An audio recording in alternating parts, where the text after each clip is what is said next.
What are the 100 most watched movies on Letterboxd? Let's find out in this episode what movies were most logged by viewers since the app's inception. Many of them are new releases, especially this century. There's some surprises, some upsets, as well as a pretty interesting list all around. Let's get into it, Anthony. What's up, movie friends? Welcome back to Raiders of the Lost podcast, the ultimate film and TV podcast. This is our first episode recording since we were in Toronto, so it's nice to be back in our routine and back in our set.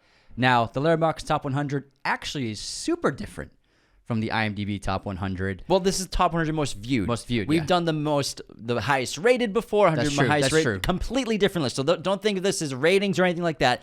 This is just the most logged viewed movies. And it's really interesting because this is a great indicator of like what people I think like under the age of 40 are mostly watching, because most users on Letterboxd I would say are younger than most users on IMDb who rate movies. They're usually under 5 years old. Babies are on Letterboxd. Man, babies watch Joker? Damn. We got heavy hitters. We got Nolan. We got Chazelle. We got Fincher.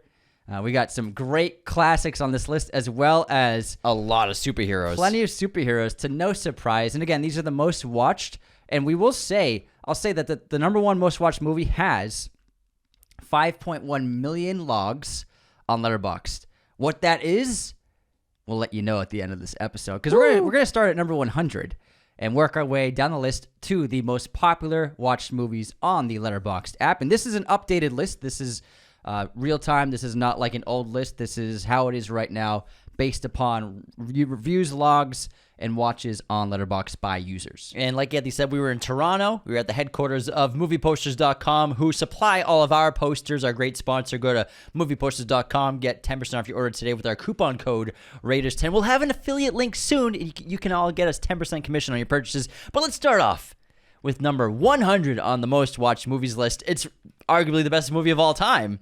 The Godfather, 1972. This has 2.7 million logs as watches, over 1.1 million likes. It's number 12 on the ratings list of Letterboxd, which is really cool. And I'm not surprised it's not on this list. But I'm surprised that it's in triple digits on this list. It's the only one in triple digits. That's the joke. Yeah. But I mean, I'm surprised that it's last. I'm shocked it's not top 50 at least. I will say this list is really telling because there's not that many older films on this list, not many classics. And I was surprised going through this list, and many of you will be shocked when you listen to this list and find out that classics aren't being as watched as much as they used to be watched. So I'm actually, honestly, kind of surprised that Godfather made it on the list. I'm glad it did. Yeah, me too. Okay, that's a good point. I'm not surprised that it's 100. I'm just surprised it even made it on the list. So that's good news, although it's clearly no longer like the most watched movie ever, which it used to be. If you could argue like until like 2000, it was the most watched movie ever, possibly. Yeah. So at least it's on the list. You know, It's there. All right, next up, to contrast that, we have Doctor Strange, the first film. What a weird back-to-back. It's a good movie. It's good. Scott Derrickson did a good job. I like this film. And, you know, I'm not, there's going to be plenty of Marvel on this list. At number 99, I see that. It makes sense. A 3.5 on Letterboxd. What's its stats? 2.7 million watches. Cool. Pretty good. Yeah. I mean, it was in the peak Marvel, like 2000 teens. Man, everyone was watching those movies. And there's quite a few on this list. 2016. Number 98. Oh, Captain, My Captain. Dead Poets Society from 1989. 2.7 million logs for views. 1.2 million likes. This is number 146 on the Letterboxd all time. It's a 4.3 on Letterboxd, and just one of the best movies ever made. So happy that this is on this list. I think this is just a generational coming-of-age film that will always stand the test of time, clearly. When you're a teen, you kind of go through your watches that are normal, and Dead Poets Society is always on that list. You gotta watch it. Gotta. Everyone should watch this movie. You have to. At number 97, we have one of the most recent releases on this entire list, and that is Dune. Let's go, baby! Part 2. James, how many primes did you have before this episode? Not primes. I'm very caffeinated. I've been up technically, it's noon in LA, but I've technically been up since 1 a.m. I had a long flight. Wow. And so I had a lot of caffeine because I wanted to film before. You're literally shaking. Before I crash hardcore later from the time in flights. Well, thank you for not even you came straight from the airport and started recording. That's what I said. Yeah, that's right, man. Beast mode. I said, hey, get those cameras ready, Anthony. I'm home in 20. That's not what happened. That's not all that happened. I think I said, would you like to record? Yeah, it was very polite. I was like, how about 12:30? All right. At number 97, Dune Part 2 has 2.7 million logs on Letterboxd. It's also number 57 all time on the Letterboxd rating list, and 4.4 rating on Letterboxd. I mean, this is one of the best films of the last few years. We all know it. Understatement. Come on, man. Give Denise some credit, man. Like, I just said it's one of the best movies of the last few years. it's not enough praise. Not enough praise. Let's get into number 96 with 500 Days of Summer from the director of Snow White. We have Mark Webb with this amazing rom-com, or just comedy, whatever you want to call it. 2.7 million logs with a 3.7 rating on Letterboxd. Pretty average I think rating. it's kind of low because this movie's sensational. It's been one of my favorites since I saw it in the genre, for sure, ever since it came out back in 2009 when we were still old. Teenagers. Our last year as teens. Our last year as Man, 19-year-olds. I think everyone's personality for like a couple of years, if you were a guy or a girl, were like these two characters from this movie. I certainly started wearing cardigans after this. And band t-shirts Band- like The Clash. Yeah, I was like, oh my God, I'm going to be like, this guy is so cool. I don't know who The Clash is, but I like that shirt. All right, next up at number 95, we have a sensational horror film, Hereditary, which came out 2018. It has 2.7 million logs as well, making it number 95th in popularity, a 4.0 rating on Letterboxd, and is not in the top 250. But it's great. Yeah. I'm surprised it's not in the top 250. Me too, because it's really well liked. But what a cool thing about the top 250 on Letterboxd, tons of international movies and Yes. tons of classics, which is really cool to see. When we did that episode, we did the top 100 rated ones. So go back and check that episode out if you missed it about a year ago or something like that. Let's get into number 94 on the list from 1994, The Shawshank Redemption, which pretty low on this list because it's number 1 all-time IMDb user rating. It will never be dethroned, probably. It'll always be number 1. It's not even close. 2.7 million logs, with it put at number 8 on Letterboxd all-time ratings. Nice. With a 4.6. Heavily, most of the reviews are a 5-star rating. 4.6, that's fantastic. It's tough to do. But it is, I 4.6. mean, this is a perfect example of how it differs, you know? I know that the IMDb is rated based, but Forrest Gump, this film, Dark Knight, Godfather 2, they have some of the most ratings on IMDb. Yeah. If not the most ratings, as well as having the highest score. Older people with AOL.com email addresses are still leaving ratings on those movies on IMDb.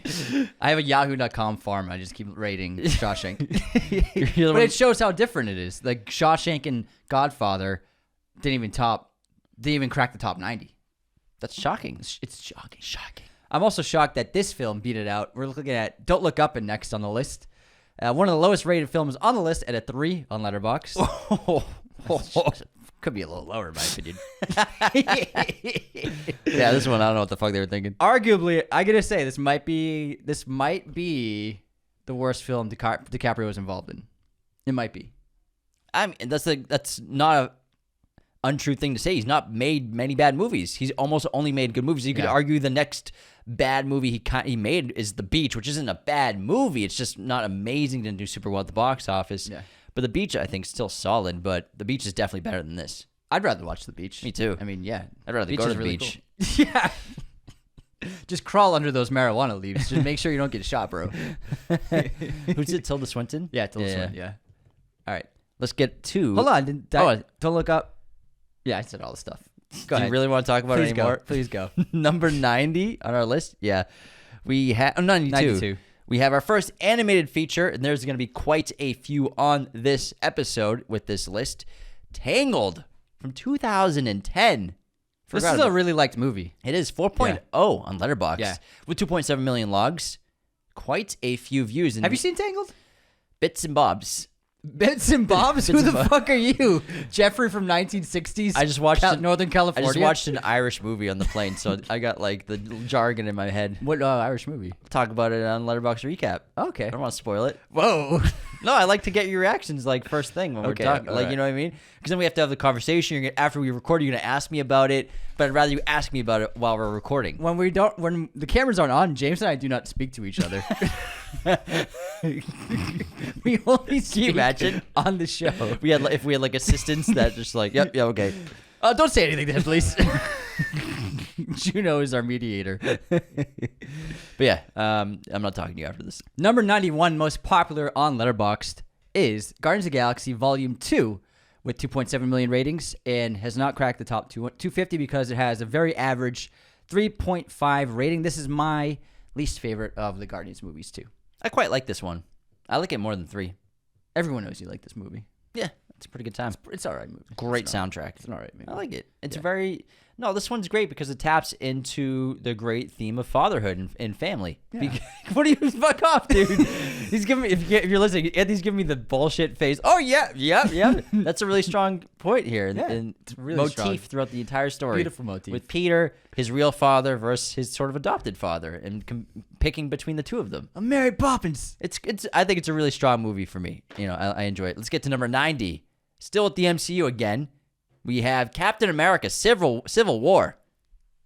2016 this came out. Whew, oh my god, almost 10 years. Again, 2.7 million views, 3.6 on Letterboxd for a rating. I revisited this, I think, a couple of years ago, and it's still really good. I like I think the best part's obviously the fight at the end, as well as the introduction of Spider-Man. I think those are the two best parts of the film, and it's two its greatest strengths.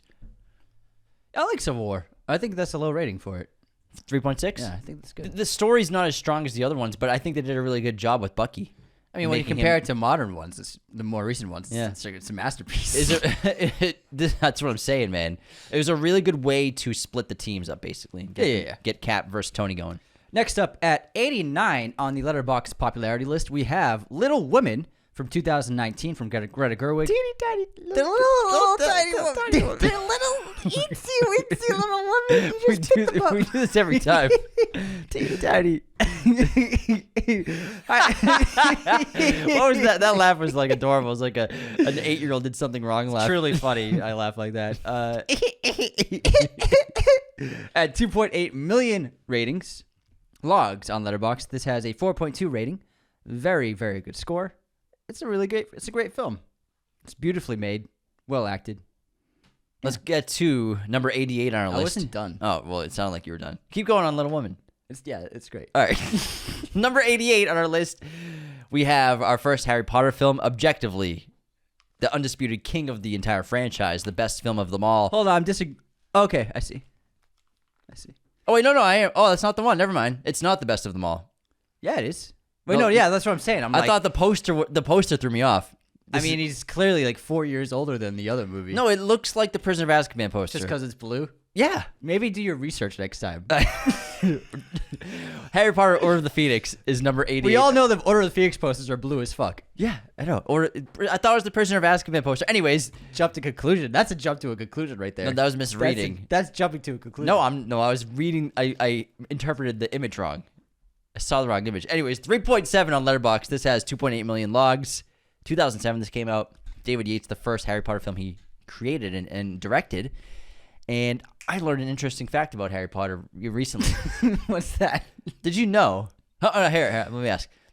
In Harry Potter, in the Sorcerer's Stone, and Philosopher's Stone, the films, how many spells does Harry cast? Can you remember how many? How many spells does Harry cast in the first film? Yeah. I'm gonna say. So he does the first class. He does. So Wingardium Leviosa, he does.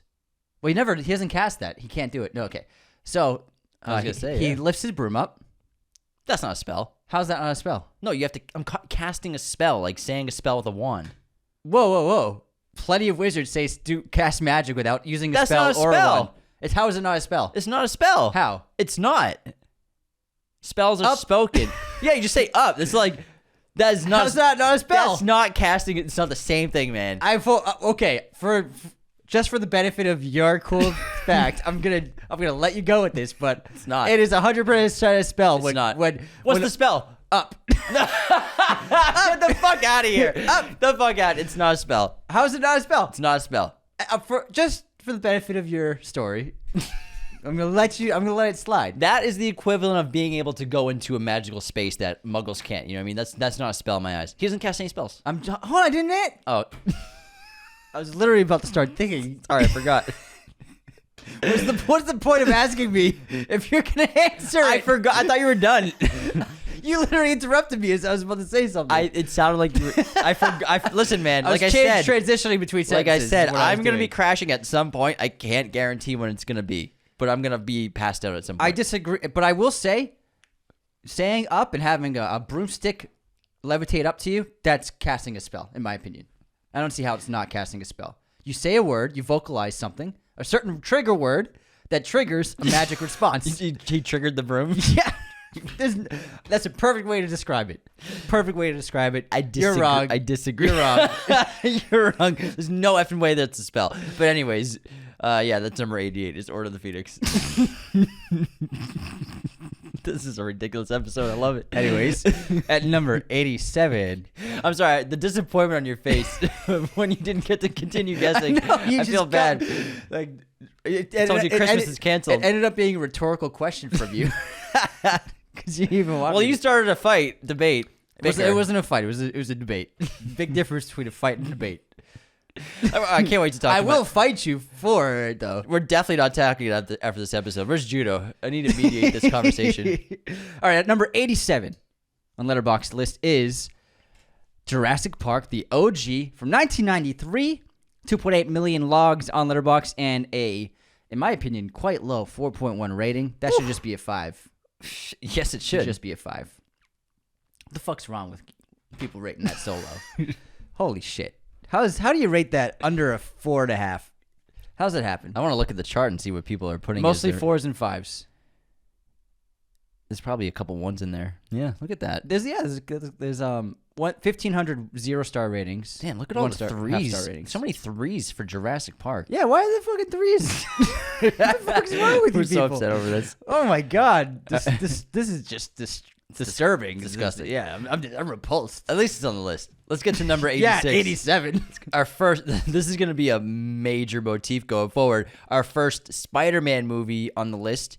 We have Spider-Man 2 at number 86, and it has 2.8 million views and a 3.9 rating on Letterboxd, which is What the fuck is wrong with you? pretty fucking low. It's the best Spider-Man movie, hands down. What the fuck is wrong with There's you? no people? competition in my eyes between this movie and animated live action Spider-Man 2. It's the best. How is that at 3.9? How's it not a 6?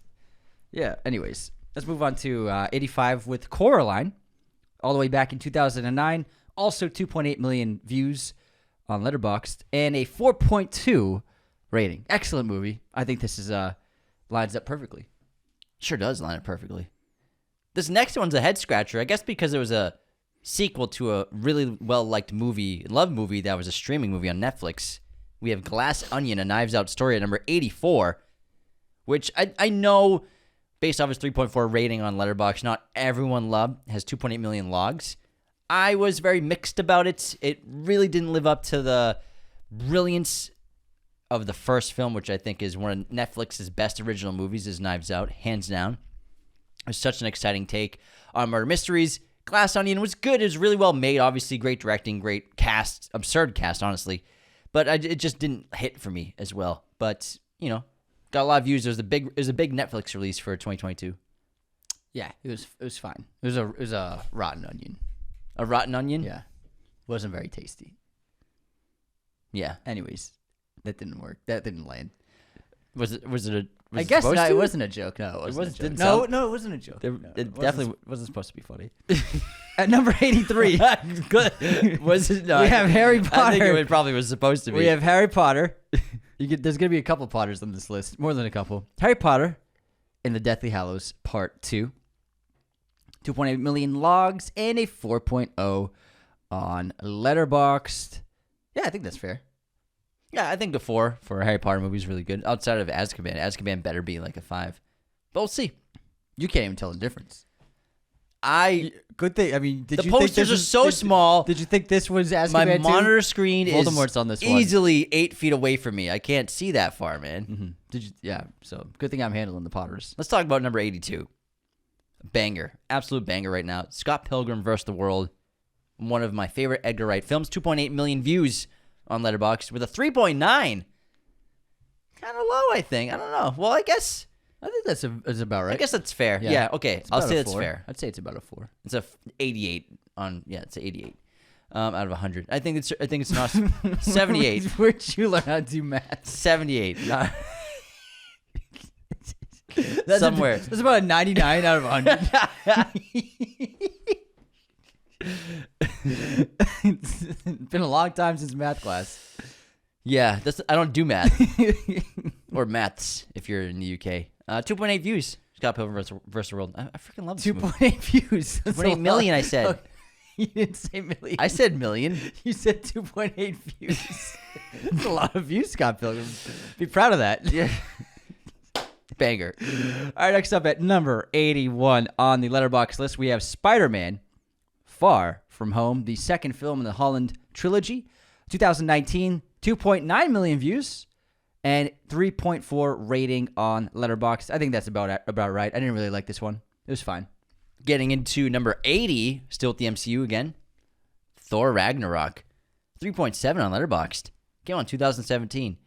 And easily the best Thor movie. 2.9 million views. Did you hear that? I said million that time. I heard it. Nothing's been incorrect yet. Logged on Letterboxd with this one. I love this movie. Yeah, it's a lot of fun. At number 79, we have Saltburn, which was a big hit, especially on Amazon Prime when it released.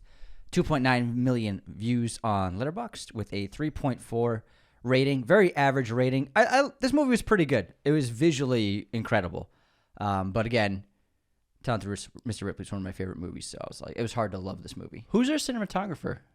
Linus Sandgren. Oh, that's what I was gonna guess. She got Linus for this film. Promising Young Woman had a different cinematographer. It's on a completely different. This film's on a completely different level. Yeah, of filmmaking. I still haven't seen Saltburn. I've just seen clips in here and there. You should watch it just for the cinematography, man. Yeah. It's gorgeous. I've seen some of the shots. It's and they're gorgeous. It's gorgeous, It's mate. stunning.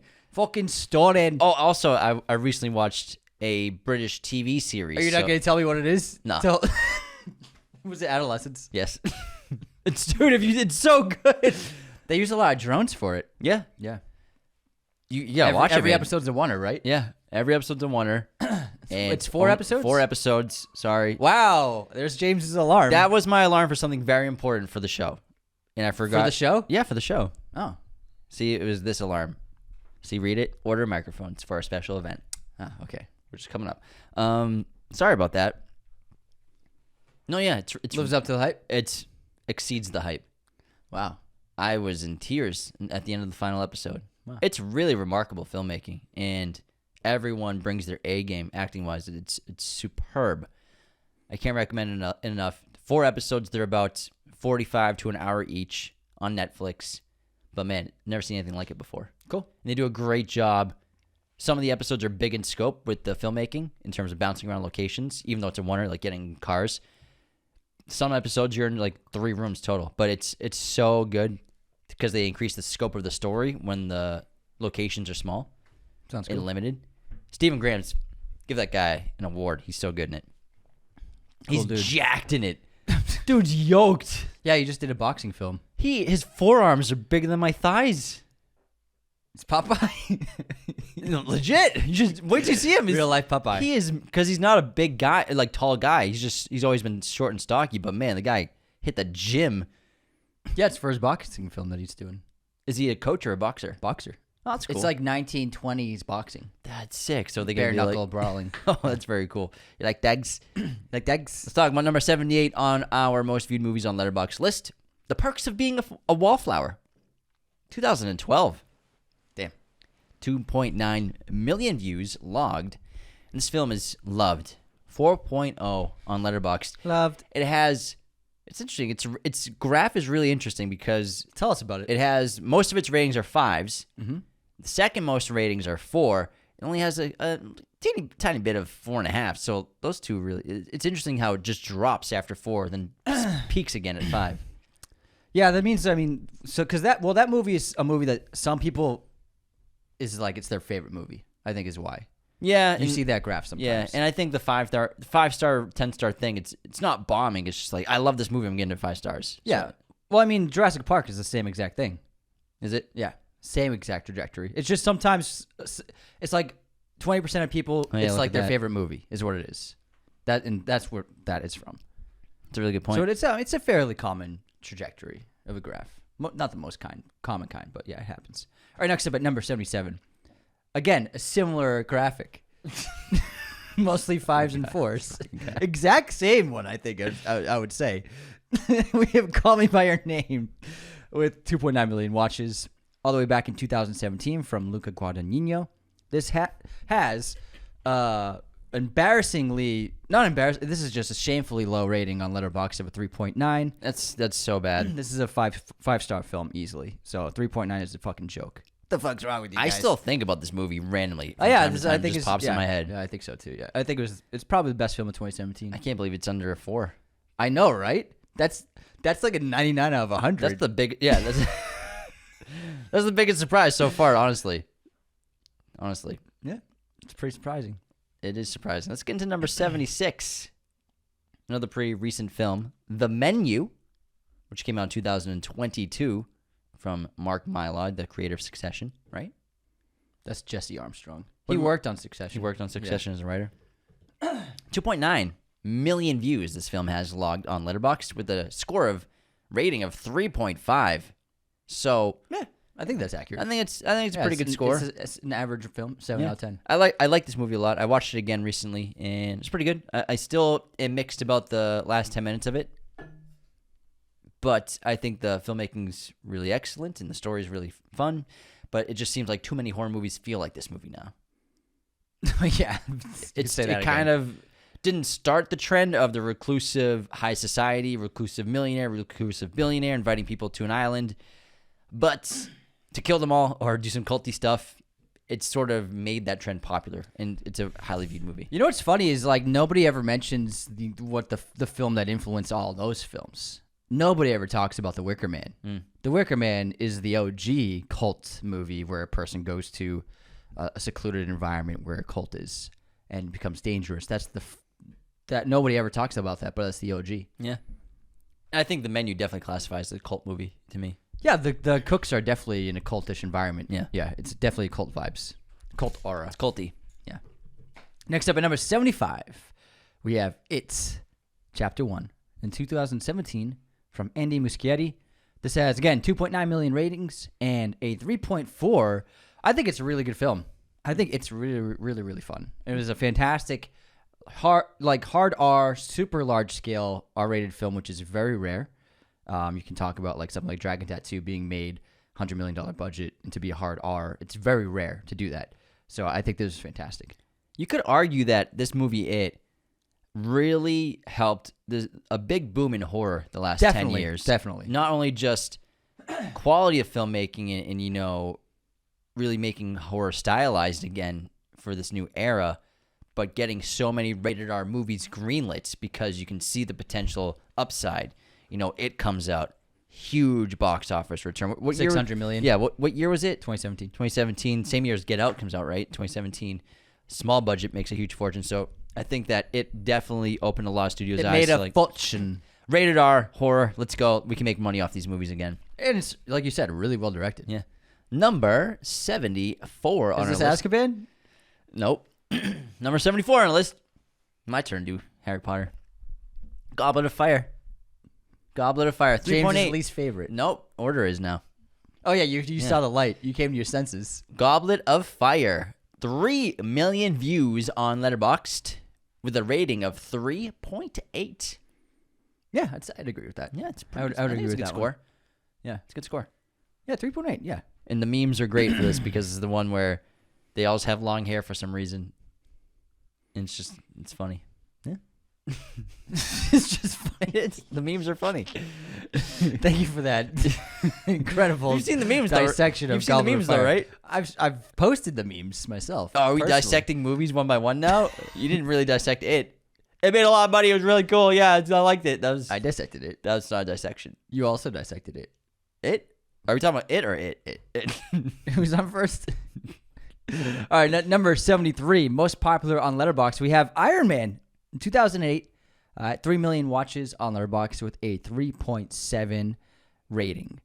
I think it's way better than 3.7. Yeah, man. That's an average rating. Yeah. So I think it's probably still my favorite Marvel movie. It's great.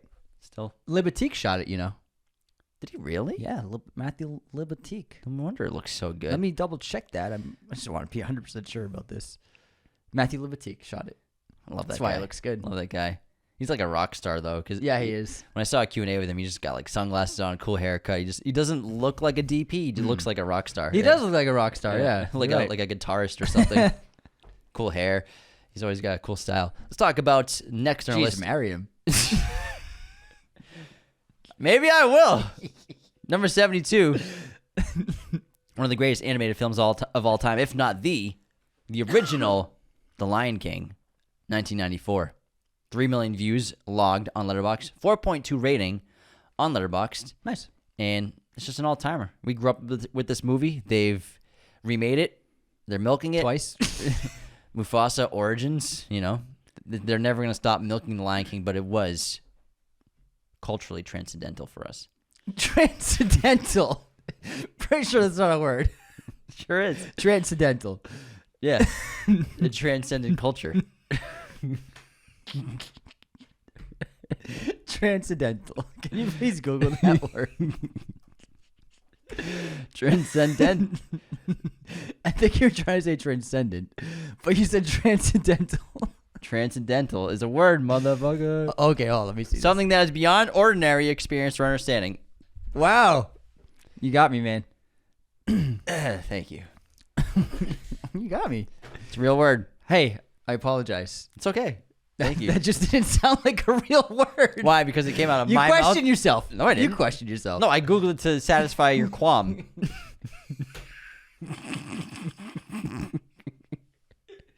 The vocabulary in this episode. You want me to Google that one too? It just sounded like a fake word.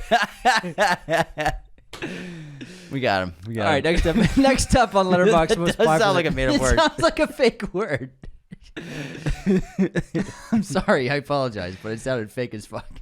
It's real. You don't have It's to real. apologize. No big deal. I learned a new word today. Listen, I taught you a word. It's cool. Next up at number. No, all kinds of words. He knows more words than anyone. Verbose. For vocabulary, man. What? Oh my verbose vocabulary. You have a wordy vocabulary. He has a vocabulary with lots of words in it. That's right. At number 71. Right. Number 71 on Letterboxd, we have Star Wars, A New Hope, all the way back in 1977 with a 4.2 rating on Letterboxd. Also one of those crazy graphs that James can't believe with mostly 5s and 4-star ratings. I didn't say I can't believe it. I just brought it up because I thought it was interesting. Apparently, Anthony analyzes every James graph. was unwilling to accept that people would put movies as 5 stars. That's not all what I said. You're twisting my words. Say you found it unbelievable. Get the knife out of my side. You were like, there's got to be a reason why so many people gave Perks of Being a Wallflower 5 stars. That's not all what I said. You were like, there's something up. This is called gaslighting. Nope. You said, I'm not saying it's review bombing, but I didn't say that. I said it's not. I said it's because people love a movie, they'll put 5 stars. That's all I said. Which I do that too, but I don't rate movies anymore. Just saying. You know what? Putting words in my mouth. You're putting discourse in my mouth. Now it's You're not working. inserting. Let's see something different than putting. Inertia. Number 70. Back to Harry Potter, mate. from East London. East London. Chamber of Secrets, mate. 2002. Chris Columbus, man. 3 million views logged on Letterboxd. It is a 3.6 on Letterboxd. Something evil has returned to Hogwarts. How does that make you feel? What? 3.6. It's cool. Whatever. What's your favorite, though? Yeah, it's like that. It's like that and Azkaban are my favorite, but I mean, whatever. I'm not going to get upset about it. Come on, man. Tell us how you really feel. I think that it's just, I don't know. Because there's so many rate. I don't know. I wonder what people are saying that it's a low. Let's pick a bad rating, a bad review. What do we got? Let's pull up like a 2-star. Give me 1 sec. How do you filter this stuff? Rating. Let's filter it as 2-star ratings or 1.5. All right. What do we got? Anything good? Well, I think our people are saying that's too long. It is 2 hours and 40 minutes. I don't know. Whatever, man. People like it. They like it. Okay. I was hoping for a little more aggression. I don't care, man. I'm trying to leave the aggression just for you, man. It's funnier that way. Yeah. What are you going to do? Get upset that it's a 3.6? Whatever. Yeah, I get upset. Yeah. I'm upset. I'm more upset about upset. the Jurassic Park being a 4.1. Okay, yeah. You know what I mean? That's And Godfather being subjectively- 100. Yeah. I agree. Yeah, Harry Potter, whatever. People like it, people don't. All right, next up we got number 69. And in 69 we have Spider-Man, the original, which came out in 2002, right? Yeah, 2002. Sure did. This has a 3.8 rating on Letterboxd with 3 million views. I think this is a really, really great film. Let's talk about one of the greatest American films of all time at number 68, Silence of the Lambs. This film, 1991, from the great Jonathan Demme. 3 million views, logged on Letterboxd. It's number 107 all-time ratings, and it's a 4.3 on the app. Pretty good score. Yeah, it's a great score. Next up at 67, we got another classic from 2003, Kill Bill Volume 1, which has 3.1 million ratings on Letterboxd with a 4.2 average. Very, very good score. Back to back. Pretty good score. Next up, from On Fire. On Fire, from Darren Aronofsky, number 66. A movie that I really want to revisit. I haven't seen it in quite a while. Black Swan, starring Natalie Portman. Really terrific film. 4.2 on Letterboxd as a rating. Has 3.1 million views on the app logged. This is a perfect movie, man. This is a sensational film. I recommend watching it. Yeah, I watched it a couple months ago, and I liked it more than ever. It's a 10 out of 10. It's definitely been like 5-10 years since I've seen It's it. an outstanding I can't believe it movie. came out in 2010. Oof, fucking A, man. Next up at number 65, we have, in 2023, Spider-Man Across the Spider-Verse.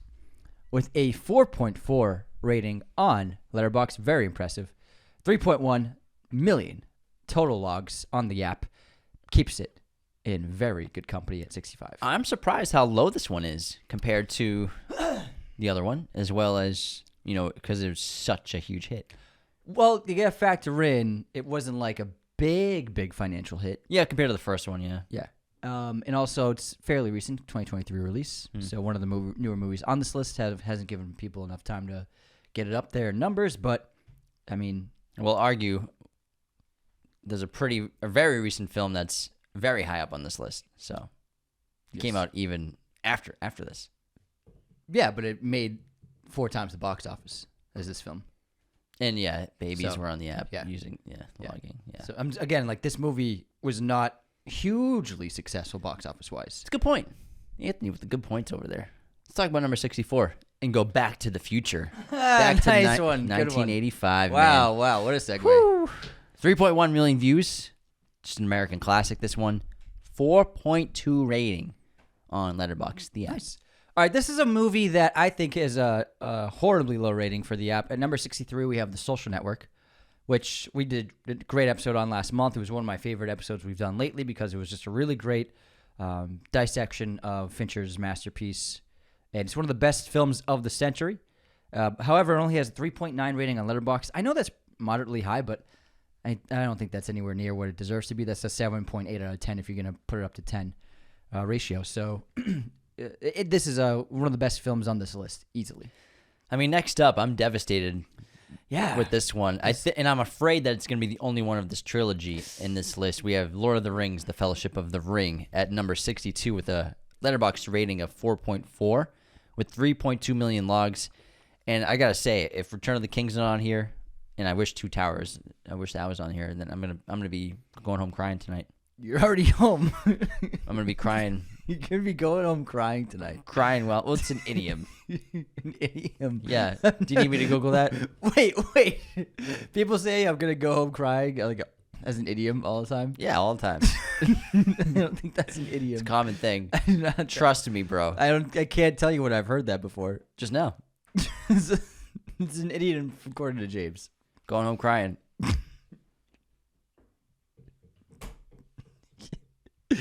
All right, next up. I can Google it if you want. Do you understand idiom? Yeah, it's a commonly used phrase by an entire community. I guess that's a way to describe it. Yeah. But it makes no sense into what it's talking about.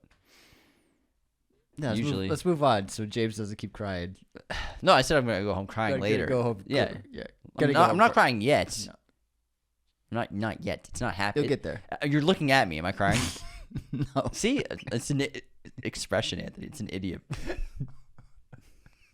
You got a little full of yourself with the vocabulary.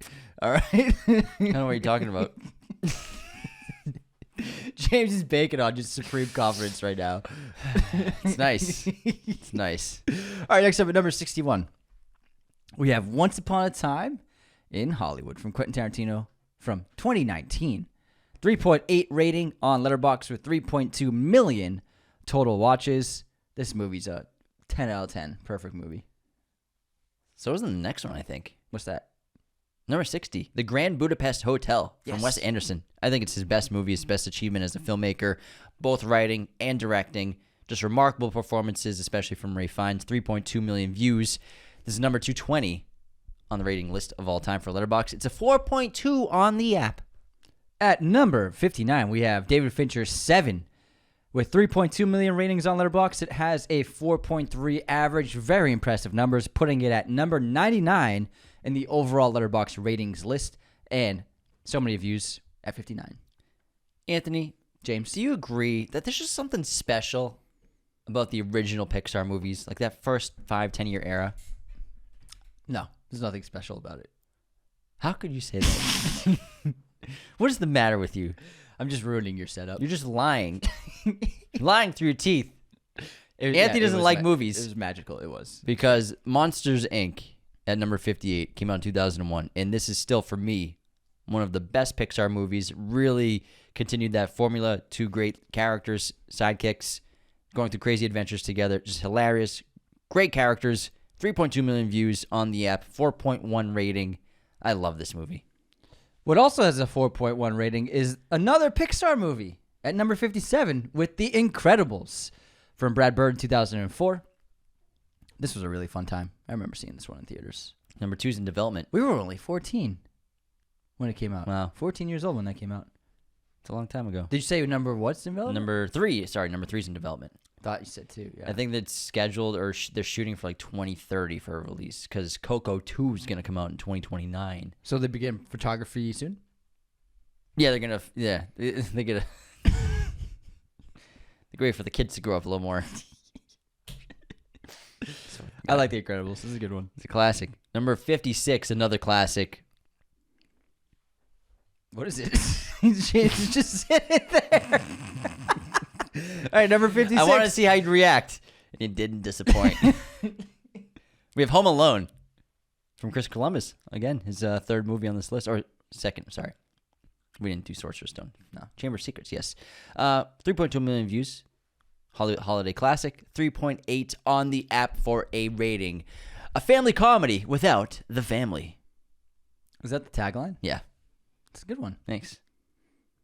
At number 55, we have a game-changing film in the landscape of modern filmmaking with Avatar in 2009 from James Cameron. This has 3.2 million 3.2 million logs on Letterboxd with a pretty average 3.6 rating.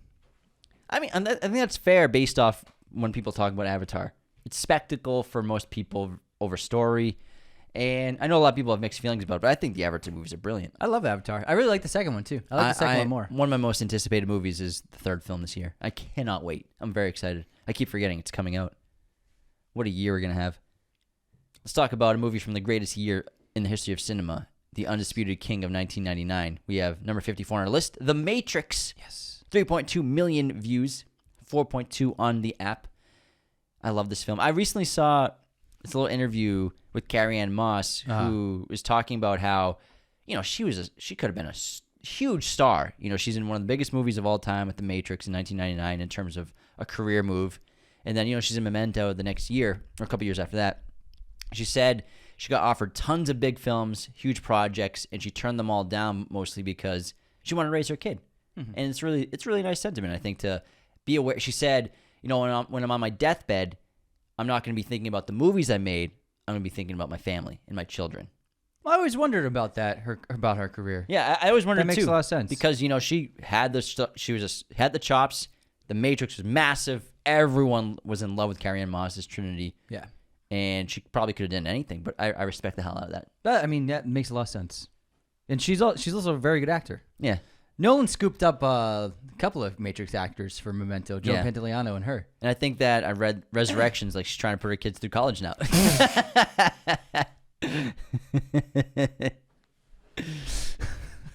No, she probably made enough on Matrix trilogy royalties for 20 years. Yeah, sure. That's the thing. I like some people have that opinion. Like, how much money do I need? I'm set. Comfortable. Yeah, we're talking to you, Dwayne. Dwayne. Oh, The Rock? How much money do you need? Whoa. Coming for Dwayne, huh? Just saying. My guy. Makes a lot of money. He's your guy? He's always number one. Yeah. Salary list. Yeah. That's just movies. Yeah, but do you even watch his movies? Sometimes. Some of them. Sometimes. Well, actually, that's a good question. When was the last? Oh, I watched Red One. You watched Red One? We saw it together. Red One. Remember you liked it. Yeah, I liked Red One. This is the espresso martinis. It made Anthony forget about the look. You saw Red One? When? Yeah. I did have 2 espresso martinis. I enjoyed that film. I enjoyed it too. Yeah. And it wasn't the martinis. It was. It wasn't. It wasn't. I would have liked it. Yeah, anyway. I would like it. But okay, before Red One, what was the last rock movie you watched? Oh, probably for a new release, Jumanji, the first one, I think. So what was that, like 2016? It was like a long time It was like 84. So he's your guy, but you don't watch his movies, is what you're saying. He's a good guy. He seems like a nice guy. I'm just saying, to call him your guy. Well, he's going to be in Scorsese's new one, which is cool. Yeah, we'll see. It seems like a great pitch. Yeah. Seems like a great pitch. Cool. I'd greenlight that film. Yeah. I'd take that deal. You take that deal? People are coming out against it. It's like, dude, it's Scorsese. You know what the fuck he's doing? Yeah, it's... Sure, Dwayne would be awesome. Yeah. All right, next up at number 53, we have Marvel's The Avengers, the big one that started it all. 3.7 average on Letterboxd with 3.2 million watches. I mean, this was just sensational, and Joss Whedon pulled off this really unbelievable at the time collaboration of a bunch of characters from previous films into this team-up movie. Now, every Marvel movie is a team-up movie. They can't stop it. As well as DC movies are now all team-up movies. So I think that this film, it's funny because when this film before it came out, everybody was like, there's no way he's going to pull it off. Like, there's too many characters. It's not possible. And then he did it, and now all we get is the team-ups. So it's funny how things change and opinions change. Like, it was thought to be impossible. And everybody was like, the anticipation for the Avengers was like, is he going to pull it off? And he did. Crazy. And now you can't have a standalone superhero movie ever now. Which is sad. When was the last time there was a standalone comic book film?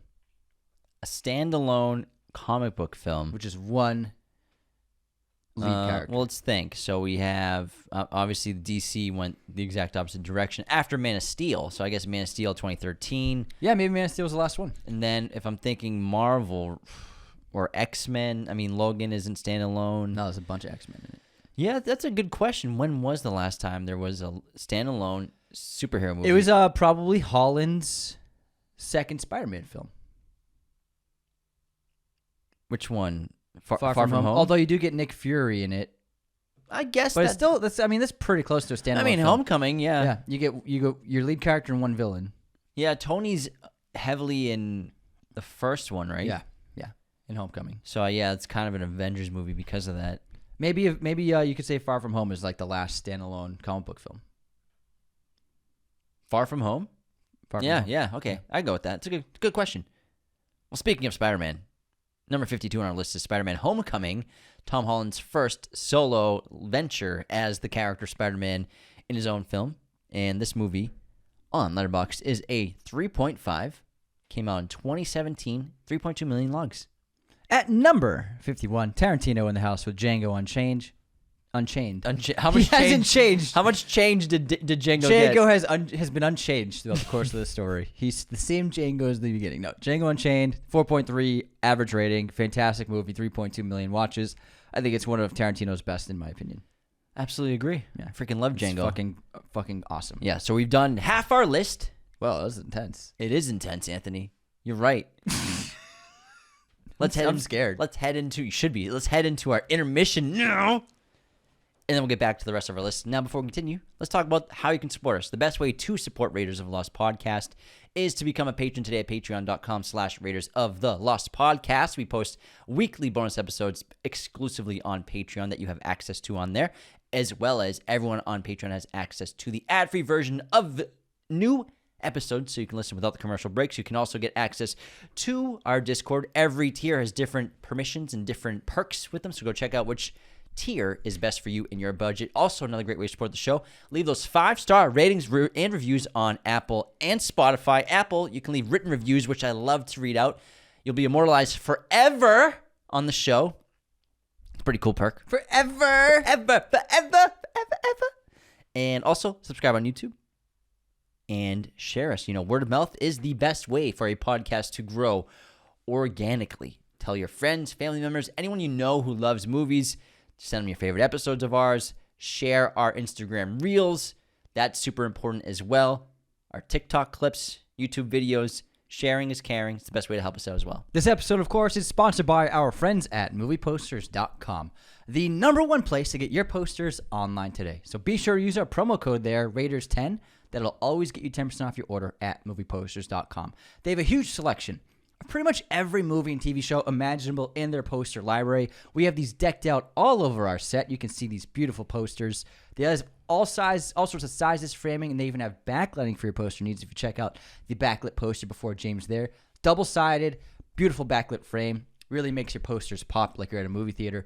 They also have super cool options for all of the movie collectors out there. So they have really cool vintage original lobby cards, one-sheet posters, half-sheet posters, all sorts of original prints from your favorite classic movies. These are unbelievable collector's items that you can get for great prices thanks to our coupon code at movieposters.com. Just go on their website, search like your favorite classic movie. You'll be able to see everything they have in their catalog for that film. It can be everything from cool collectible original lobby cards and original posters to reprints, alternate posters.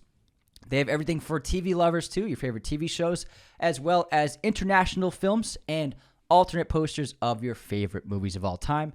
Go to movieposters.com for all of your poster needs. There's no other shop to go to. Use our promo code 10, Raiders10, and that will always get you 10% off your order. And soon we'll have an affiliate link, which Yes. will get 10% commission off every purchase used with that link. Support your movie dads. Exactly. Yeah, we're movie dads. We're movie daddies. Yeah. All right, Support your movie daddies. can we hear some unsubscribes? Yes, we Because got. I've been dying to hear some. Well, unsubscribes. generally we do the trivia first, right? That's right. James is really thrown off. Did you do an intermission? Oh no, I did an intermission. No, We always do intermission, unsubscribes. you're right. Sorry. Take it away with your quote. All right, movie quote competition. Sorry. It's party time. PARTY. Because I gotta. That's Jim Carrey in No. Ace Ventura. No. No. The Mask. Yes. Yes. I couldn't. It took me a minute. Yeah, you said every movie from 1994 he was in. I almost said Dumb and Dumber. I said duh. All right, here's mine. It's common for children to describe non-existing details. I don't know if it's their imagination or they pick it up from each other or from their parents. It's always assumed that children tell the truth, and unfortunately, very often, they do. Sixth Sense? No. I have no idea. The Hunt. Oh. Fucking hell. Yeah. Good film. Good film. Good picture. Anthony, guess this movie release year. The Green Hornet. The Seth Rogen one. I saw that on at the gym. I was like, this is fucking terrible. This is 5.69 BB. It's a bad movie. The Green Hornet came out in... It was post Christoph's Oscar wins. I believe both of them. So I'm going to say... What year did Django come out? 2013. 2012. I'm going to say Green Hornet was 2014. 2011. Oh, it was after his first Oscar win, right before his second one. So is that how you gauge time when Christoph won his Oscars? For Christoph questions, yeah. When it's a question pertaining to Christoph Oh, yeah, Waltz's because he's in career. the movie. Yeah, that's right. I wasn't just generalizing Christoph Waltz for no reason. Hey, fucking bozo. I totally forgot he's in the Green Hornet. He's the villain. Yeah. That's Green Hornet was his money. Well, yeah. $5 million. Money job. Money job. What year did The Hunt come out? 2013. 2012. That's funny. Okay. What's funny about it? Because we did the same thing just before. I know, I'm kidding, man. So remember when joking. You said... It was a sarcastic. I thought you said Spida. Anthony, movie pop quiz time. How many Seth Rogen directing credits can you name? Directing? Yeah. And it's also like co-directing, of course. Yeah, with Evan 'Cause he Goldberg. mostly co-directs. I'm gonna go with Sausage Party. Nope. Pineapple Express. Nope. Fuck. Not off to a good start. Oh, direct. What does he fucking direct? What have they directed? Quite a few. I'm just trying to think of Seth Rogen movies now. Just go to your favorite one or one of our favorites easily. That he directed? Yeah, or it's like one of his that he's in too. It's not super bad, is it? No, not super bad. No. It's Knocked Up. No, I don't know. that's Judd Apatow. This is the end. Oh, they directed that. Co-directed This is the End. Oh. The Interview. Preacher. He did 4 episodes. He also did The Interview. Oh, The Interview, the North Korea one. Yeah. Oh my god. Hey man, you gotta come smell my what's that smell? My dick smells. Just come smell this, man. I don't know what it is.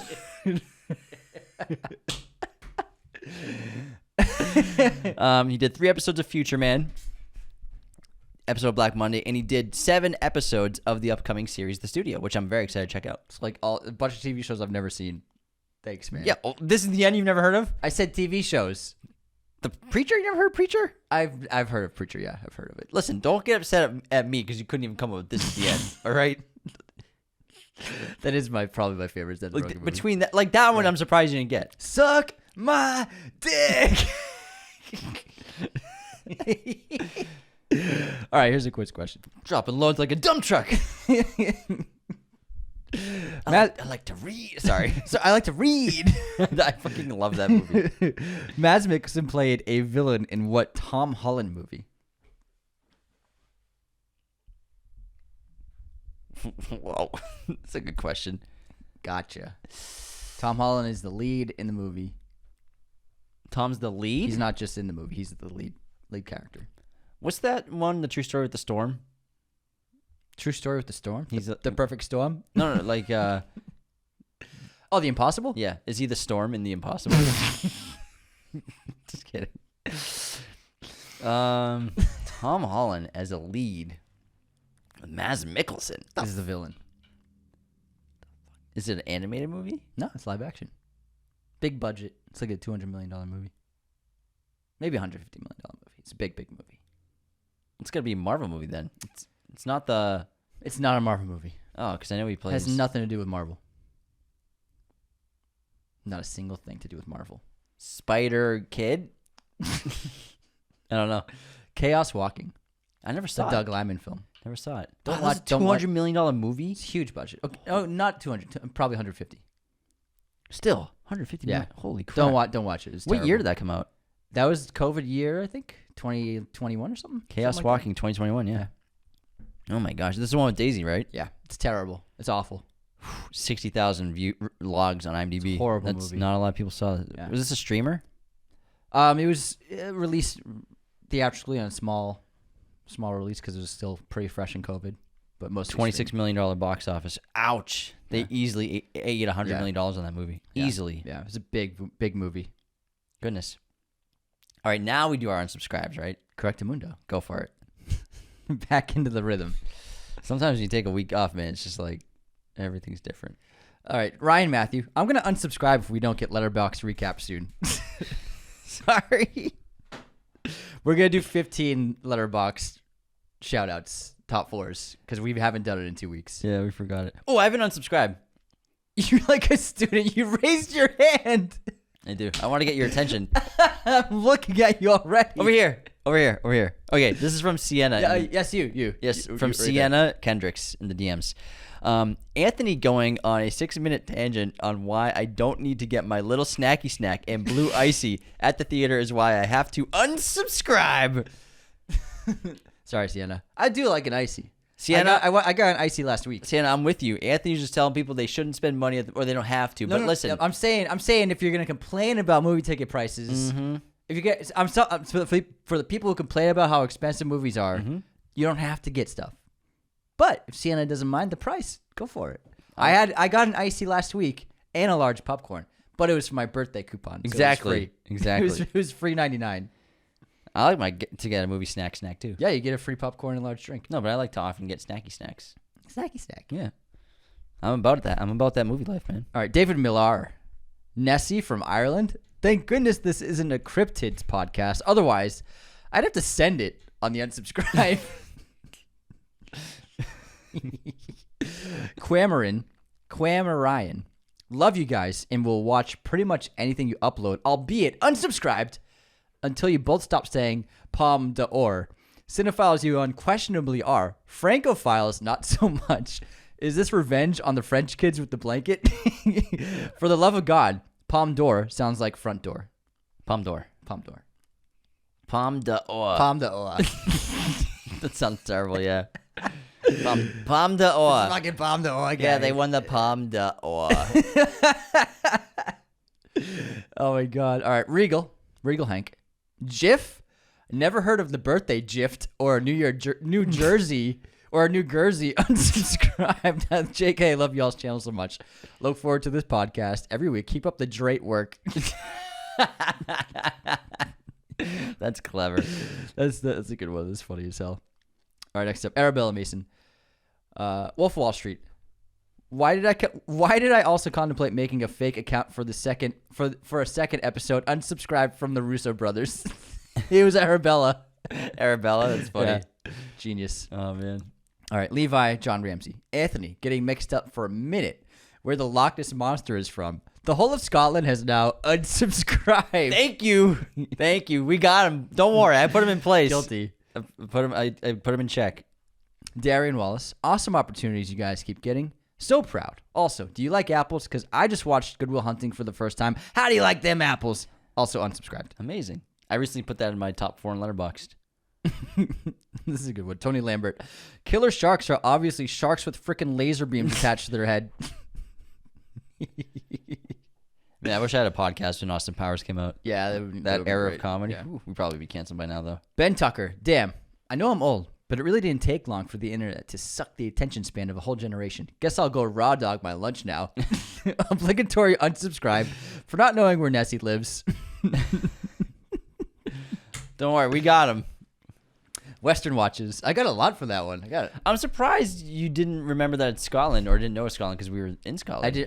I just forgot. Maybe yeah. you just didn't notice I forgot. all the Loch Ness stuff everywhere. I originally had a plan to go there. to see the Loch Ness Monster. Yes, to find Nelly. I was going to go find him myself. Weston Watches. Nessie. What did I say? Nelly. Nelly the Loch Ness Nelly Furtado, the Loch Ness Monster. Country Grammar. Listen to Country Grammar on the way. Nelly. That's a different Nelly, though. Yeah, no. Yeah. I know Nelly and Nelly Furtado are different. I'm just making sure. I'm well aware. I'm just multiple Nelly jokes. Weston Watches. It's an idiom. We get it. What's an idiom?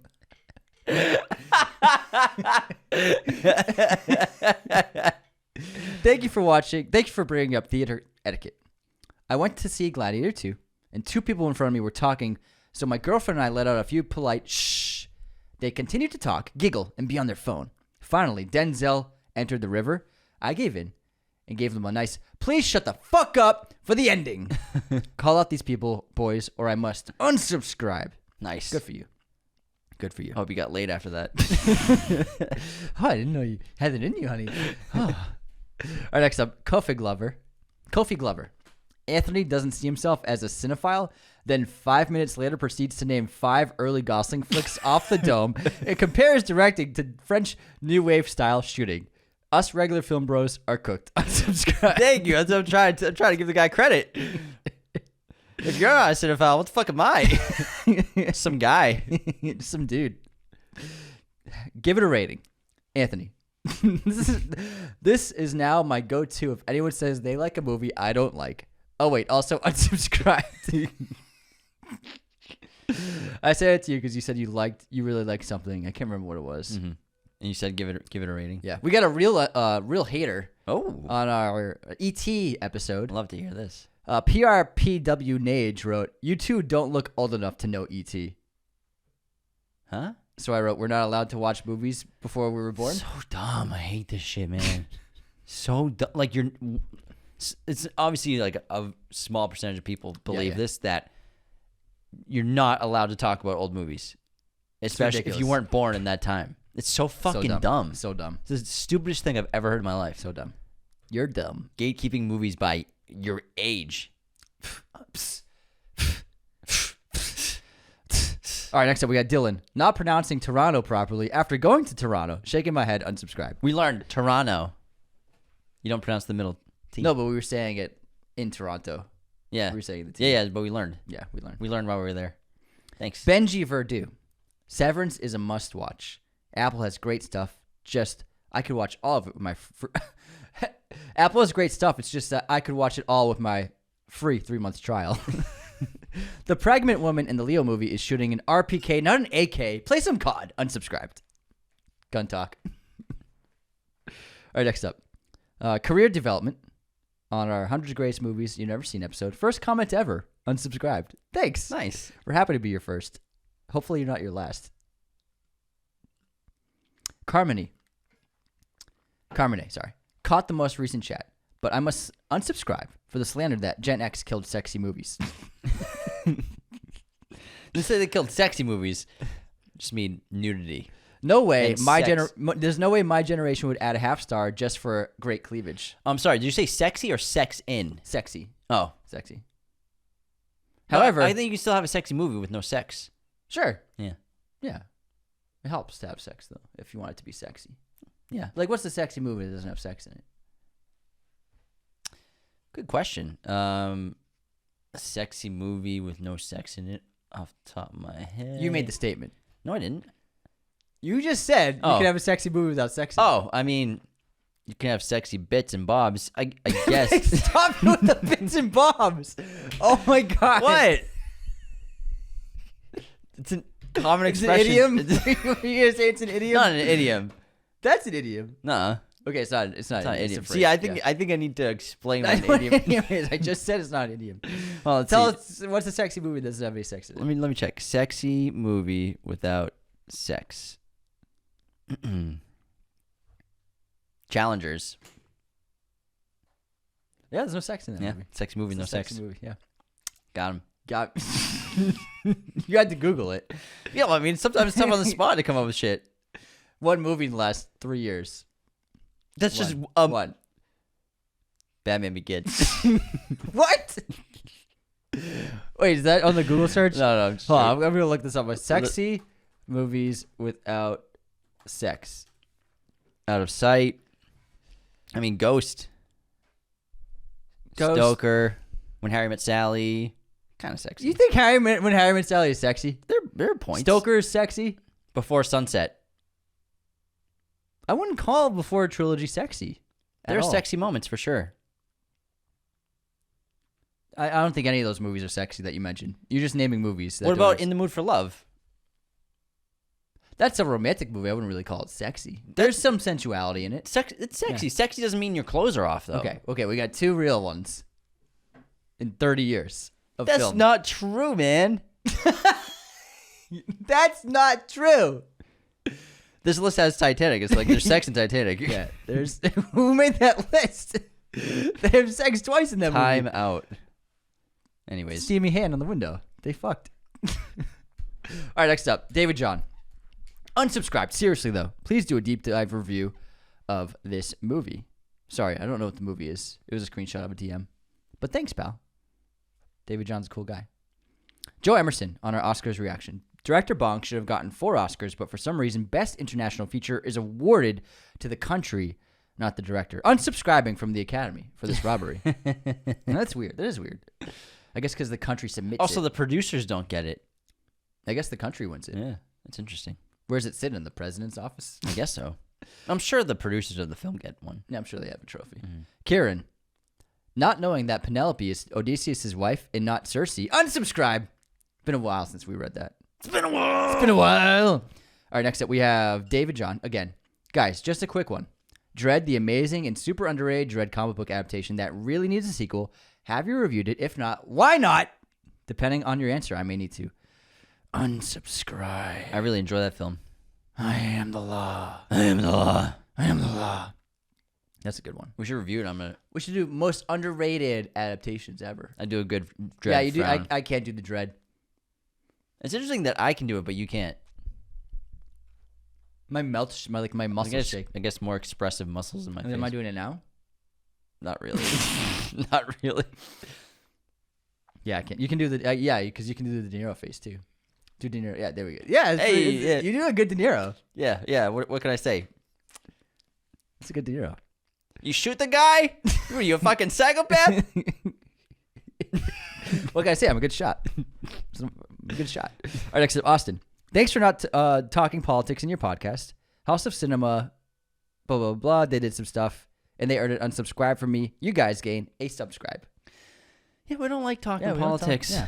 You know, it's everywhere. Yeah. The last 5 years, politics it's obviously like chilled out a bit. Yeah. But man, it was in our face for years. Yeah. You couldn't even take a piss in a bathroom in like a mall without like a poster being like in front of your face, like everywhere. It was everywhere. Yeah, this politics. podcast is meant to be an escape from, problems in the world and stressful stuff. And so you deal with our problems.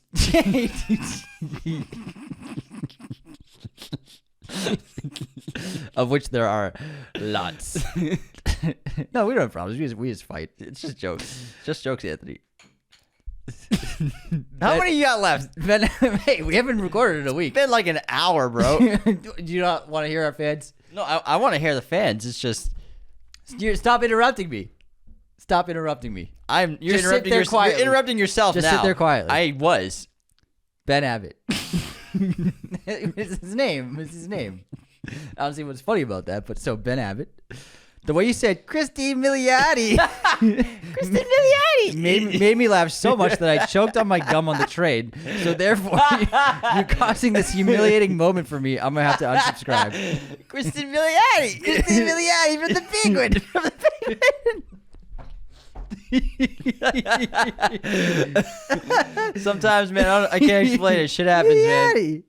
You know, Kristen Milioti, the penguin. The Penguin. No, you said the Penguin. I went Gosling and placed me on the Pines robbing. Oh man. The money in the bag. Kristen Milioti for the penguin. Hands in the air. Your hands in the air. The money in the bag. Well, that's the last one.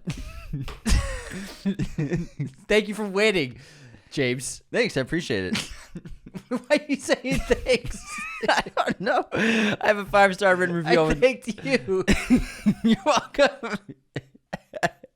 Great 5-star review from Cameron Huggins. Invasion of the Attention Grabbers, 5 stars. I've been hooked on these guys since 2020, and honestly, I can't get enough. James and Anthony bring such a refreshing perspective to every film, even the ones most podcasts would tear apart. Unlike others who act like anything less than Blade Runner 2049 or Dune Part 2 is a crime against cinema, these two celebrate every movie for what it is. Their episode on The Social Network literally made me hit pause on everything and dive into that masterpiece for the first time. Yes. Had to take DeMario's advice and download Apple Podcasts to leave a review. Oh, thanks so much. Thanks. If you're not listening to these guys, you're seriously missing out. Honestly, I stopped listening to music so much at work to catch their episodes. Thank you, Cameron. Thanks so much, man. What an awesome 5-star review. I'm glad that you watched. We got you to watch Social Network. Yeah. That's great. And yeah, I love Blade Runner 2049 too and Dune Part 2, but it seems like that's all people talk about when it comes to like When people say artistic great cinema, it's always For recent movies, Yeah. it's always those two, Yeah. which there are. I mean, they're amazing. Yeah, it's just there are other movies though. There are a few other movies. Quite a few. A couple other movies. Thanks for downloading Apple Podcasts and iTunes just to leave that review. Thank you. We love them. Oh man, I was crying. Okay, Anthony, what is your streaming recommendation? Adolescence on Netflix. Have you even seen it?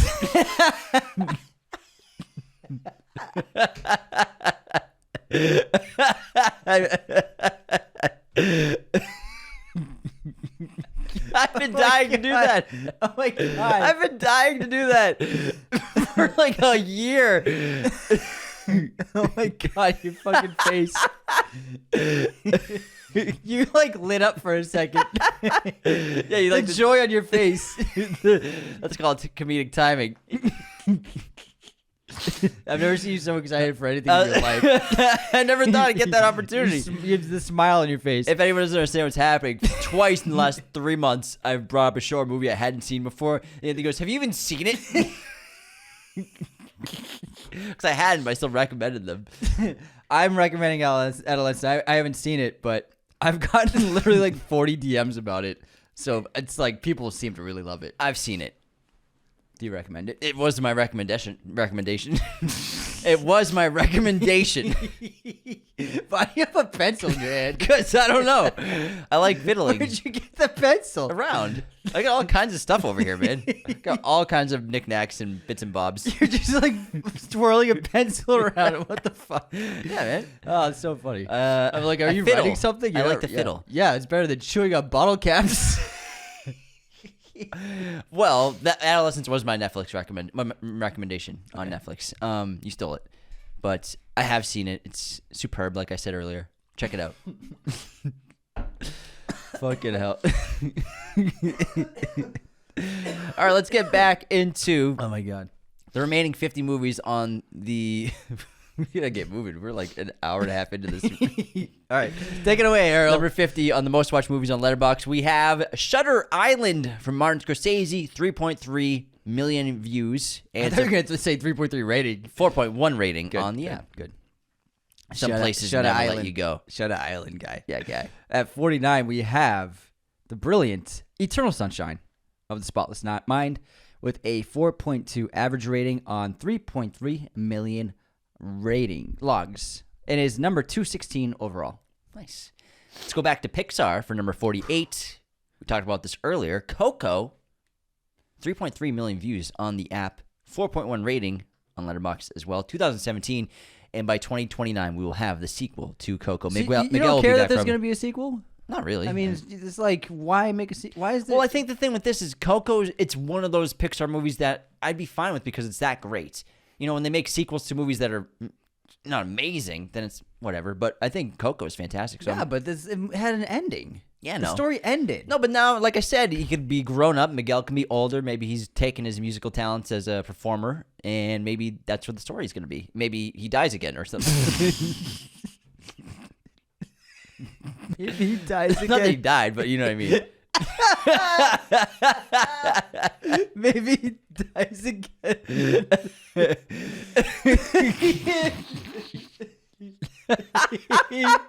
Anthony's going to cry. Can you breathe? Maybe he dies again. I did say it very nonchalant. No big deal. We'll come back. Oh my god. Oh my god, so funny. Oh man, I'm just saying, if a story has a perfect conclusion, there's no reason to continue the story other than just to try and make money. That's what I'm saying. I think it's a cash grab. No, it 100% is. Yeah.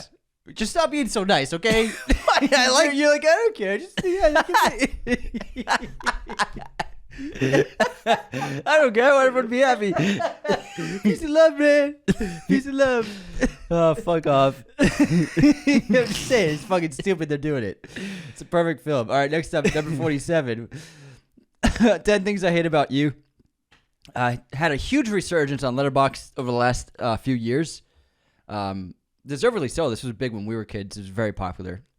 3.3 million watches and a 4.0 rating. Awesome rom-com. It's great. Oh my god. Number 46, Katniss Everdeen, kid. The Hunger Games, the first one, 2012. Gary Ross, that's who directed. I always think Francis Lawrence. I know he came in for the second one, right? 3.7 rating on the it app. was Gary Ross. Is it 3.3 million views logged on the app itself? Next up, we have We're Gone gonna Girl. make it through this. Yeah, we'll make it through. We have to. See, Every number is a detour into shit talking. Next up, we have Gone Girl. I want to make you Gone Girl. Good one. Thanks. At what number is it? 45. Sorry, 45. Gone Girl. 4.1 rating on Letterboxd. We're back with Edgar Wright on number 44 on our list. Most watched movies on Letterboxd with Baby Driver, 3.3 million views and a rating of 3.7. That's pretty low. Yeah. Yeah. I think kind of fair. 43 on the list is Shrek, the original, with a 4.1 rating, 3.4 million watches. Let's talk about Mean Girls, number 42. Which ones? Who's been mean to you, Jim? Girls. Oh, sorry. 3.8 rating on the app with 3.4 million views. It's a classic. 2004 this came out. Damn. Also a classic is the original Toy Story. Wow, 1995 at number 41 on the overall popularity for Letterboxd. It has a, come on internet, 4.1 rating with 3.3 million watches. Number 40 on our list, Lady Bird from Greta Gerwig, 3.3 million views. A rating under 4, surprisingly, at 3.8 on the app. Huh. I love Lady Bird. Huh. Huh. Oh. Huh. You're doing a way higher pitch than I was. Oh. Huh. At number 39, we have The Shining. All the way back in 1980. This is number 236 on the overall rating list on Letterboxd with a 4.2 rating and 3.4 million watches. And back to the early days of Pixar, at number 38, we have Finding Nemo, 4.0 rating with 3.4 million views logged. They found him. Nemo, yeah. Yeah, they found him. Excuse me, spoilers. They found Spike All Jones. the laughing just and they got me found so Nemo. congested. They found. All right, next up, Wall-E tops out at number 37 on the overall watch list with a really impressive score of 4.2 with 3.4 million watches. One of the best Pixar films.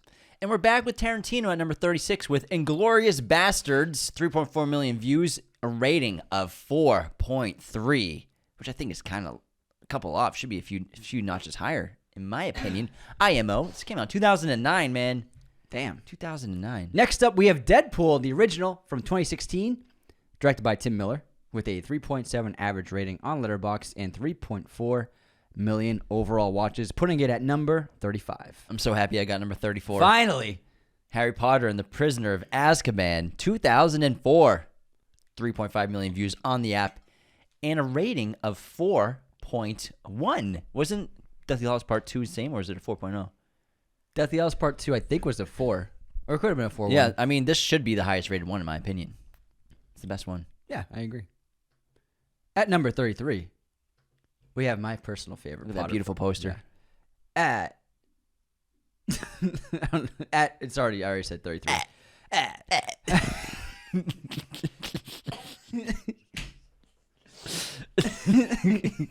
Harry Potter and the Philosopher's Stone. 3.5 million watches and a 3.8 rating. What are you, fucking British? That's what it says on Letterboxd. I'm reading what it says. You give me shit about bits and bobs, but you're saying Philosopher's Stone? Yeah, that's the actual name of the fucking book. Yeah, so, no, well, I mean... in the movie. Yeah, well... That's what it said. It doesn't say Harry Potter and the Bits and Bobs. Be a good title. You'd like it. Bits and Bobs. All right, let's get into number 32 before one of us coughs up a lung. I don't know what it is about laughing and shit talking, just congests you. 3.7 rating for Black Panther, the first comic book movie to ever be nominated for Best Picture. 3.5 million views. 2018, this came out from Ryan Coogler. What's the rating? 3.7. Yeah, I agree with that. At number 31, we have the Best Picture winner, Oppenheimer, from 2023. Christopher Nolan's epic has a 4.2 rating on Letterboxd with 3.6 million watches. Impressive for being such a new release, having that many. Yeah. Next up, we have Spirited Away at number 30. 3.7 million views. Wow. And a rating of 4.4. That puts it number 30 on the all-time rating list for Letterboxd. Impressive. Very, Impressive stuff. Very impressive. It's number 30, and it's rated 30. Whoa. That is Spooky. a coincidence. I just watched Ripley last night. I could hear you listening to the music today when I walked into the house. Yeah, I was in it. You were Locked in. deep in Ripley.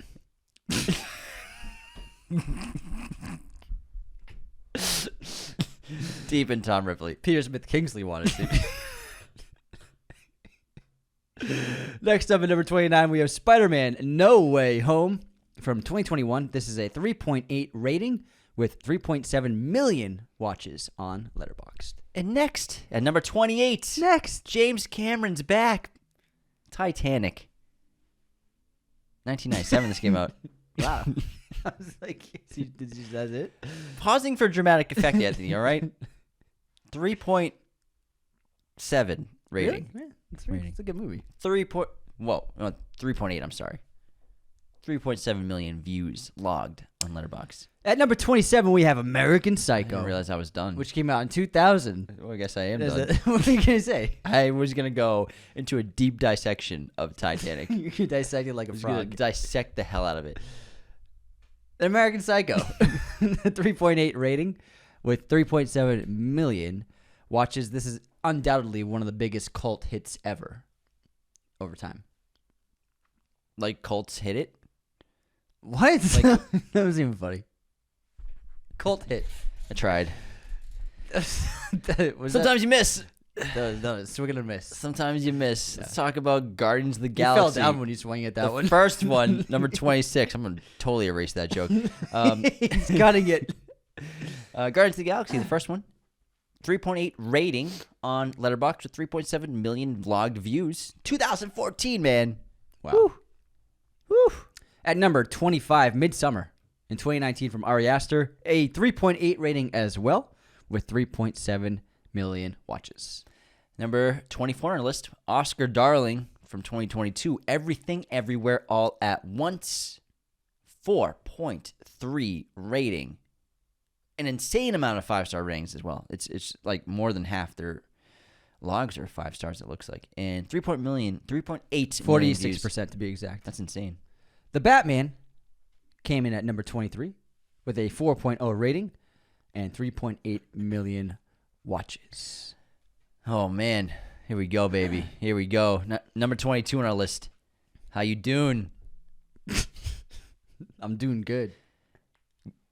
Guess, is the rating over 4 or under 4? For Dune, Yeah. under 4. 3.9. Yeah. Kind of disappointing.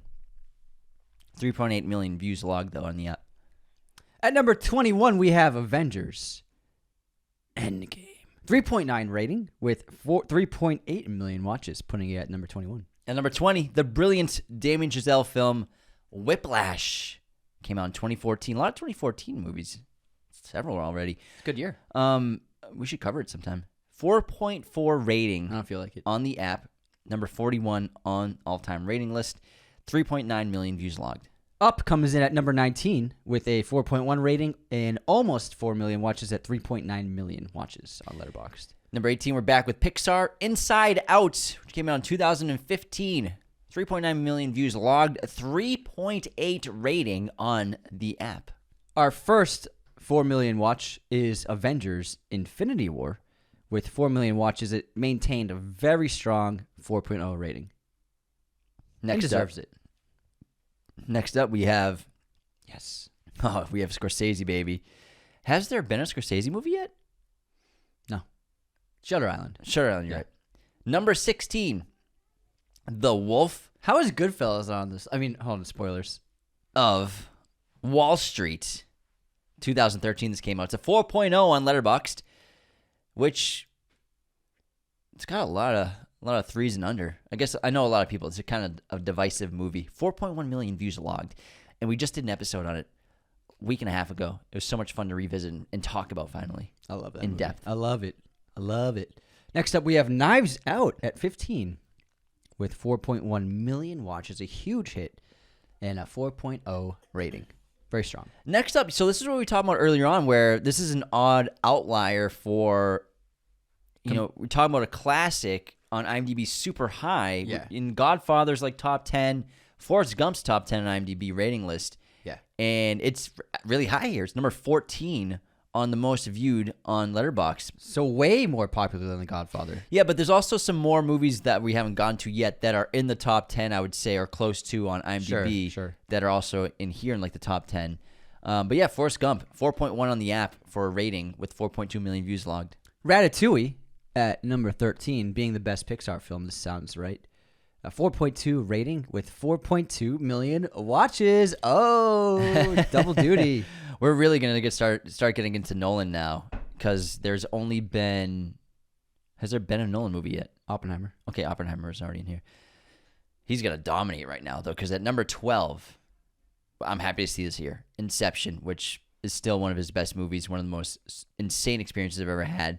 First time we saw that, 4.3 million views logged, a 4.2 on the app, all the way back in 2010. Your mind is the scene of the crime. Yeah, and it's also, if you look at this entire list, it's one of, there are more adapted and sequels than there are original stories on this list. Yeah, so it's sure. really impressive. We're getting into a lot of originals for like the top 12, which is really cool. Well, top 15 actually. Truman Show at number 11. This is I think this is just going to always be a generational film.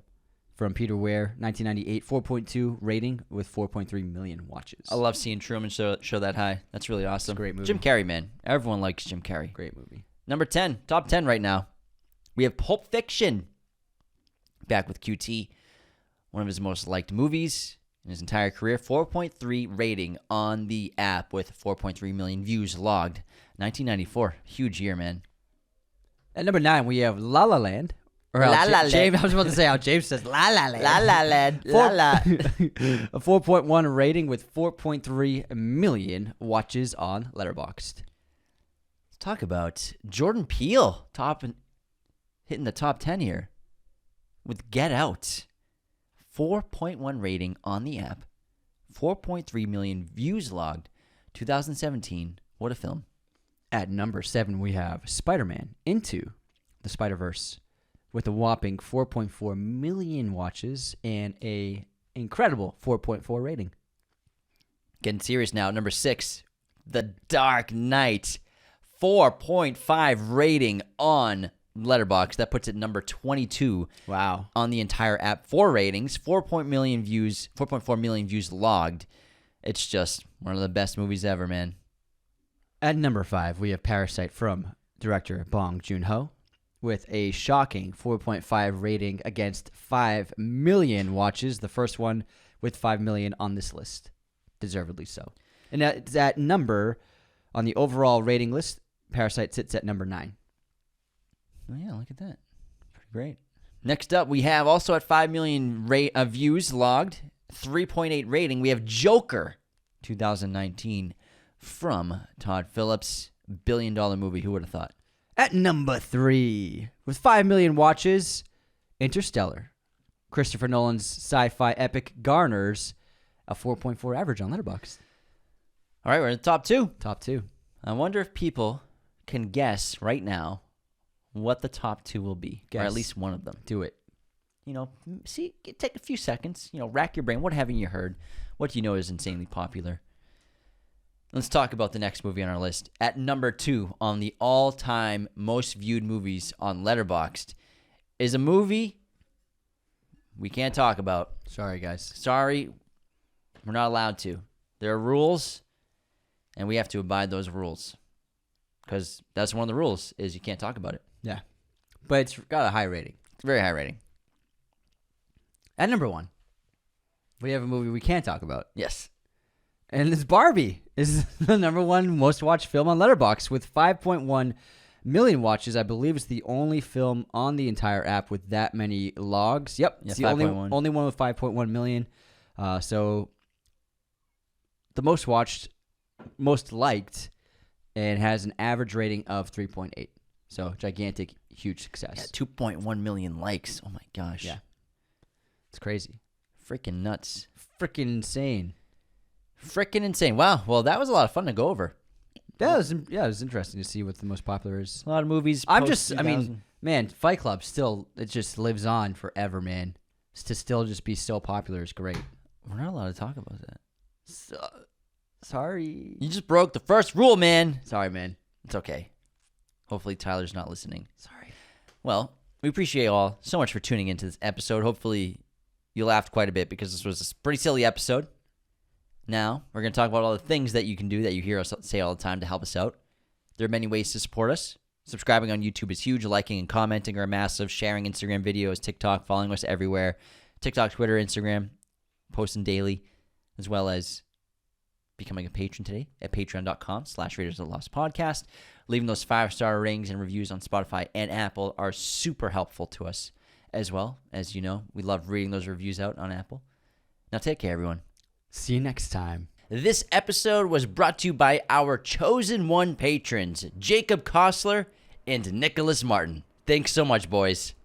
Raiders of the Lost Podcast is a mirror image production. Sound mixing done by Jacob Kostler. Opening music by Chase Jackson.